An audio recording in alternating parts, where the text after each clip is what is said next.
up for a training session, so a race is no different, if not more important. Now, triathlon events tend to be early in the morning, especially those long distance ones, so it is extra important that you allow plenty of time to make sure that your mind and body are warmed up and focused, and that does require often a little extra conscious effort. Well, it does for me anyway. So in this video, we're going to be going through a race warm-up that you can practice at home and then use in your next competition.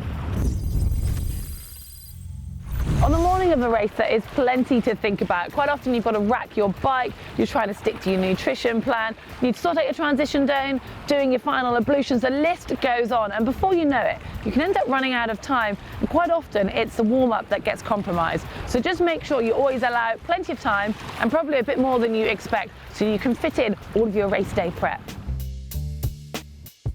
The purpose of a warm-up is to get your blood flowing, your muscles ready and your heart rate raised. Basically, putting your body into a state where it's ready to work efficiently as soon as the starter's gun goes off. And if you're racing somewhere cold like here in the UK, the warm-up becomes even more important and will need to be more thorough. And the same goes for if you're swimming in cold water. There's nothing worse than feeling cold before you start and then having to get into colder water at the very start of your race. If you do get a chance to swim on race morning, then use it as your warm-up and to acclimatise to the conditions. And if you've not had a chance to get into the water in the days leading up to your race, make sure you check on any sighting markers as well. The warm-up is also the time to any final kit checks, your tri-suit, your wetsuit. Make sure you've lubed any areas that you know are vulnerable to rubbing. And also make sure you've put it on properly, because there's nothing worse than starting the race and realising you've not pulled your wetsuit fully up into your shoulders, for example. So just take a little bit of extra time to make sure everything's fitting perfectly. And if you haven't got a chance to get in on a warm-up into the swim, do splash a bit of water down the top of your wetsuit, as it'll just make sure it fits that bit more securely at the start. Having a list for your equipment and your kit is a great idea. You can tick it off as you pack, and then you can tick it off again as you put it into transition. And it's often a good idea to have another list for the warm-up kit you need. And it's quite easy to forget some of the extra pieces. For example, a pair of spare trainers. So once you put your trainers in T2, you could be stuck having to do your run warm-up in your flip-flops. And bring plenty of warm clothes, because there's no point in warming up if you're then going to get cold after. So bring a towel to dry your feet off, you can pop some thick socks on to keep your feet warm, and a jacket to put over your wetsuit is also a good idea. And don't forget to keep fueled. Don't go over the top, but you might want a little energy boost after your warm-up, so using something like a gel or similar. Well, some people will take it a step further when it comes to equipment for the warm-up, and if you want a swimming specific warm-up, using a pair of stretch cords is a good idea. And if, for example, you're doing a duathlon and you want to do some cycle warm-up, then maybe bringing a turbo or rollers, but obviously it's not essential. And if you are someone who likes to do a lot of mobility and stretching, then bringing a mat is a great idea, so you can find a space and go through your routine comfortably. You obviously need to be aware of race timings, and importantly, when transition will close, and then work backwards from that. And it's a good idea to allow time after your warm-up to make any final kit adjustments that you might need, time to go to the loo, and to take on any extra nutrition. And don't forget to actually notice where the start is, because some races will have a bit of a walk from the transition to the start. And the weather is another factor you need to consider, because if it is cold, you want to keep your warm-up as close to the start time as possible, whereas if it's warm, you don't need to worry quite so much.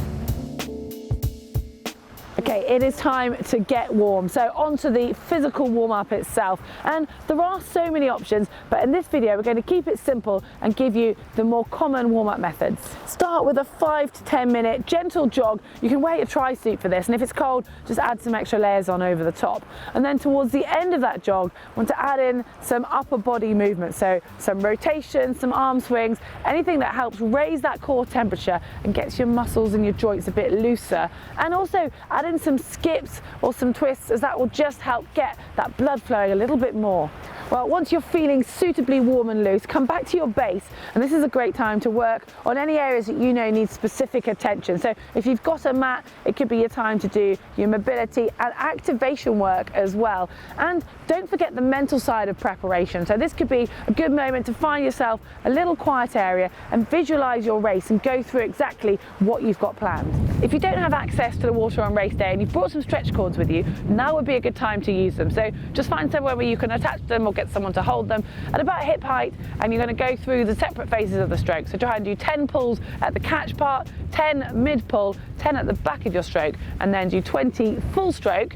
Have a little bit of a rest, relax your shoulders, stretch them out, and then repeat that twice through. But just make sure you're not doing this for the first time on race day and you have practiced it in your training. But if you do get the chance to get into the water, use it to acclimatise and start off with a few minutes easy, and then put in some efforts at race pace and a few efforts above race pace, just so that you're tuning in, you're finding your stroke rate and your rhythm. And this is even more important for the shorter distance races when the start will be fast. And most importantly, when you get out, make sure you dry off, you keep warm, put a jacket on, and if it's really cold, just try and keep moving. Obviously, there are other options and scenarios. So for example, if you're doing a duathlon race, then you might want to start your warm-up on the turbo and then move it to finish with some running efforts. And another option, if you have a very willing friend or you've actually got a masseur with you, you could get your legs flushed out, just get the blood flowing, which requires minimal effort from you, but just make sure you're not doing anything for the first time on race day. Now, I know I've mentioned this quite a few times in this video, but please don't try anything new on race day, and ideally practice your race day warm-up in training. So choose a specific session and go through as though you're actually going to be doing it in a race.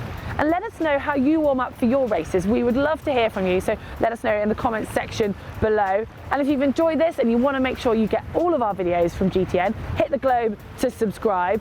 And we've made a video on race day psychology. So if you're looking at your race day prep and you want to perfect it, that video is just here.